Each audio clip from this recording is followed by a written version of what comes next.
Selamat pagi anak-anak sekalian. Apa kabar hari ini?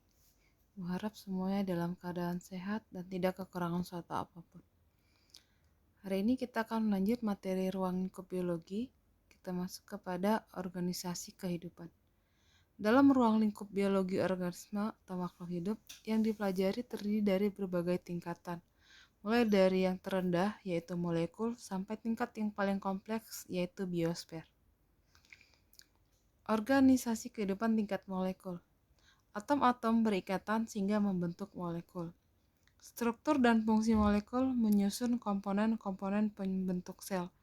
Contohnya molekul protein, fosfolipid, kolesterol, karbohidrat, air, dan ion-ion lain yang merupakan komponen penyusun membran sel.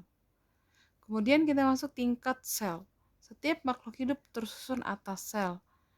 Makhluk hidup yang tersusun atas satu sel disebut dengan uniseluler, sedangkan yang tersusun atas banyak sel disebut sebagai multiseluler. Setiap sel mempunyai organel-organel yang mampu menjalankan fungsinya untuk hidup. Jadi sel itu adalah unit struktural dan fungsional terkecil dari makhluk hidup, sehingga ilmu yang mempelajari tentang sel disebut sebagai sitologi. Kita masuk tingkat jaringan. Kumpulan dari beberapa sel yang mempunyai bentuk, susunan, dan fungsi yang sama disebut dengan jaringan. Kumpulan sel ini bekerja sama menjalankan tugasnya sesuai dengan fungsinya. Contohnya, jaringan saraf berfungsi menyampaikan dan menanggapi rangsang dari reseptor ke efektor penerima rangsang. Ilmu yang mempelajari tentang jaringan disebut histologi. Kita masuk kepada tingkat organ. Organ adalah kumpulan dari beberapa jaringan yang berbeda dan menjalankan fungsi yang sama. Seperti organ kulit, terbentuk oleh beberapa jaringan yang berbeda seperti adanya jaringan epitel, jaringan otot, jaringan darah, dan jaringan saraf. Keseluruhan jaringan tersebut bekerja sama menjalankan fungsinya seperti melindungi tubuh. Kita masuk tingkat sistem organ. Dalam tubuh, organ-organ akan bekerja sama satu dengan yang lain.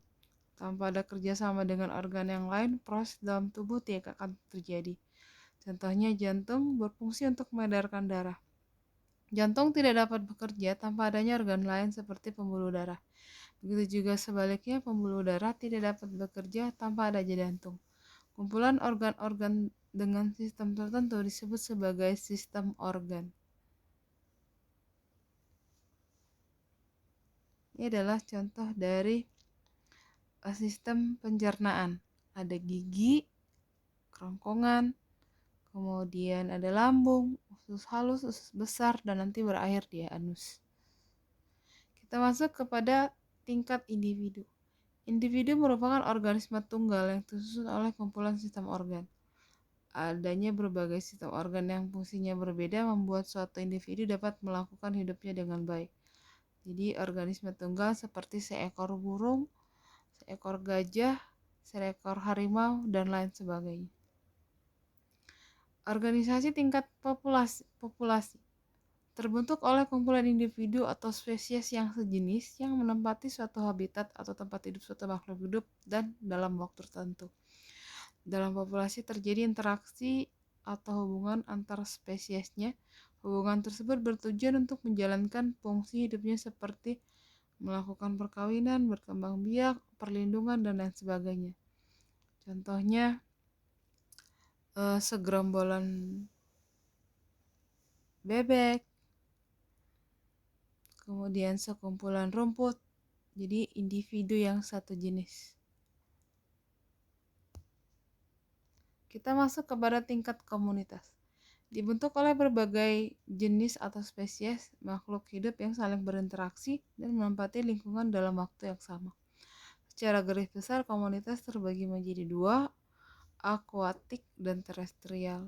Akuatik seperti di laut, danau, sungai, parit, dan kolam. Kalau terestrial seperti padang rumput, padang pasir, kebun raya, halaman rumah, kebun, dan sawah. Kita masuk tingkat ekosistem.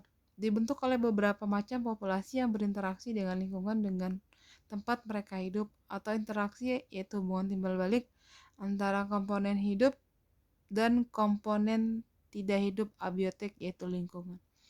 Karena adanya interaksi antar komponen ekosistem, maka terjadi aliran atau siklus materi dan energi melalui peristiwa makan dan dimakan yang membentuk sebuah rantai makanan dan jaring-jaring makanan. Contohnya ekosistem air kolam, ekosistem danau, ekosistem sawah. Ini adalah contoh dari jaring-jaring makanan.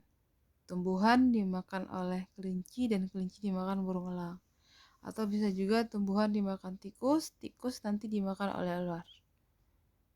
Kita masuk tingkat bioma, merupakan satuan daerah daratan yang luas yang dibentuk oleh ekosistem dalam skala yang besar yang terjadi karena adanya interaksi iklim dengan keanekaragaman makhluk hidup yang khas atau yang dominan. Contohnya bioma padang rumput, hutan hujan tropis, hutan gugur, bioma taiga, bioma tundra, dan lain sebagainya. Kita masuk organisasi kehidupan tingkat biosfer. Biosfer adalah bagian luar dari planet bumi, mencakup udara, daratan, dan air yang memungkinkan kehidupan dan proses biotik berlangsung.